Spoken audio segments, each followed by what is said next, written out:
விவசாய நண்பர்களுக்கு வணக்கம். என் பெயர் Suresh. மைக்ரோபி Agrotech private limited doctor சாயல் டீகம்போசர் பயன்படுத்திய மாட்டு சாணி குப்பை. விவசாயத்துக்கு மாட்டு சாணி குப்பையை அப்படியே போடும்போது அந்த பயிர்களுக்கு அடுத்த விவசாய பயிருக்கு தான் கிடைக்கும் என்று சொல்லுவாங்க.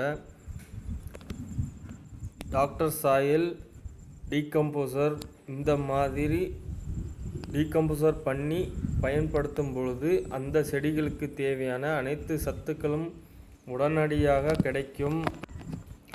இந்த ஊட்டமுட்ட தொழுவரத்தை பயிர்களுக்கு கொடுக்கும் பொழுது அந்த பயிர்கள் செழிப்பாக வளரும், அதிகமான மகசூல் கிடைக்கும் மற்றும் மண் வளம் பெருகும். மேலும் நல்ல மகசூல் கிடைக்கும். டாக்டர் சாயல் ஃபெர்டிலிட்டி பூஸ்டர் பயன்படுத்தும் போது அந்த செடிகளில் எந்த நோய் தாக்குதலும் இருக்காது.